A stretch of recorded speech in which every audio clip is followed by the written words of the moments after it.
Ah,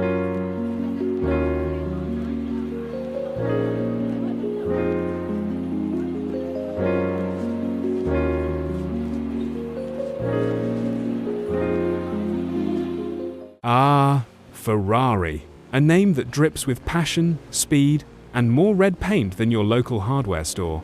But today, we're not just talking Ferraris.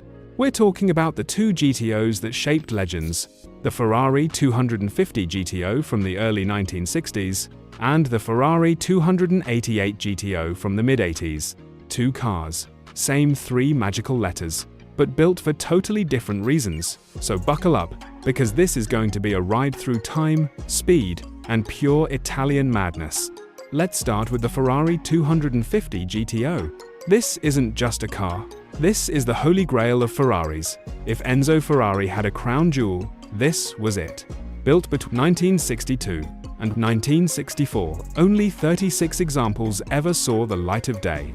And if you want one today, be prepared to sell your soul, your house, and possibly your left kidney, because they've been auctioned for over $70 million.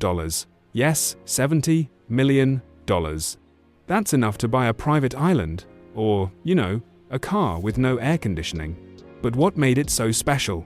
Well, under that achingly beautiful body sat a 3-liter V12 producing around 300 horsepower. Doesn't sound like much compared to today's standards, right? But here's the catch. The car only weighed around 880 kilograms. That's lighter than a shopping cart filled with your weekly groceries. The result? A top speed of around 174 miles per hour, with handling so sharp it could make a scalpel jealous. And of course, this wasn't some garage queen. The 250 GTO was built to race. And boy, did it. It dominated GT racing in the early 60s, embarrassing competitors and stacking up trophies like it was collecting Pokemon cards. This wasn't just a Ferrari, it was Ferrari at its absolute peak. But then fast forward 2 decades. The hair is bigger, the music louder, and Ferrari decides to revive the GTO name. Enter the Ferrari 288 GTO. Now, let's get one thing straight. The 288 GTO wasn't just another Ferrari. It was the first of a new breed, the modern supercar.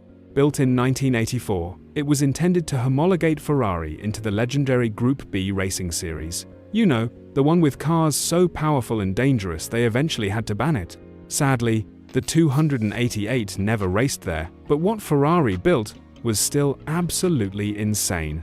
Under the hood, a 2.9-liter twin-turbocharged V8, cranking out 400 horsepower. That might not sound earth-shattering now, but in the mid-80s, that was like strapping a rocket booster to a roller skate.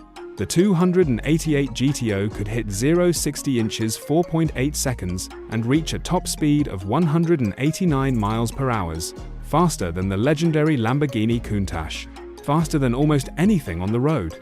And let's not forget the looks. The 288 GTO was basically the Ferrari 308's evil twin, longer, wider, meaner, and angrier. It had the stance of a predator ready to pounce. While the 250 GTO looked like a ballet dancer, the 288 GTO looked like a cage fighter. So who wins? If we're talking racing history, rarity, and sheer legendary status, the 250 GTO takes the crown. It's the Mona Lisa of cars. But if we're talking raw performance, technology, and being the blueprint for every Ferrari supercar that came after, the 288 GTO is the champion. One is the most valuable car on Earth.